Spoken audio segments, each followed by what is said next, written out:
आजपासून पुढील 5 दिवस 27 जिल्ह्यांमध्ये मध्यम ते मुसळधार पावसाची शक्यता. हवामान विभागाकडून इशारा. मुंबईसह पूर्ण कोकण, खानदेश, विदर्भ या विभागामध्ये पाऊस पडणार. तर छत्रपती संभाजीनगर, पुणे, नाशिक, सातारा, सांगली आणि कोल्हापूर जिल्ह्यामध्ये मध्यम ते मुसळधार पावसाची शक्यता. तुळजाभवानी मंदिरातील लाडू प्रसादावरून मंदिर संस्थान तोट्यामध्ये. तुळजाभवानी मंदिरातील लाडू प्रसादच्या सुविधेमध्ये बदल होण्याची शक्यता. लाडू प्रसादमधून मंदिर संस्थानला तोटा, मात्र कंत्राटदार मालामाल. 30 रुपयांच्या लाडू विक्रीमधून खासगी उद्योजकाला 1,77,00,000चा फायदा. यवतमाळ जिल्ह्यामधील 2,700 शाळांमध्ये सध्या पोषण आहार बंद. शाळांमध्ये 8 दिवसांपासून पोषण आहार बंद असल्याचं वास्तव समोर. अनेक जिल्हा परिषद शाळांमध्ये विद्यार्थ्यांना बुटांचंही वाटप नाही.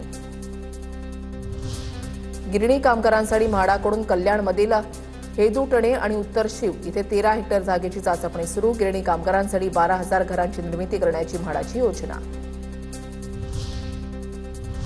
साताऱ्याच्या कराडमध्ये 325 फूट लांबीच्या तिरंग्याची रॅलीमध्ये आमदार अतुल भोसले, आमदार मनोज घोरपडे, विक्रम पावसकर यांच्यासह हजारो नागरिक सहभागी.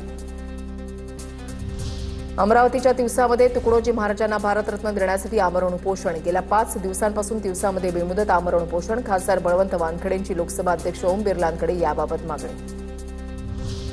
जळगावच्या भुसावळमधील हातनूर धरणाचे 10 दरवाजे उघडले. धरणातून तापी नदीपात्रामध्ये 21,000 क्युसेक पाण्याचा विसर्ग. धरणाच्या पाणलोट क्षेत्रामध्ये पाण्याची आवक वाढली. कोकणामध्ये जाणाऱ्या भाविकांसाठी यंदाही शिवसेना एक्सप्रेस धावणार. आमदार निलेश राणेंकडून शिवसेना एक्सप्रेसची घोषणा. भाविकांना शिवसेना एक्सप्रेसमधून मोफत प्रवास करता येणार. 12 सप्टेंबरला दादर ते कुडाळ शिवसेना एक्सप्रेस धावणार.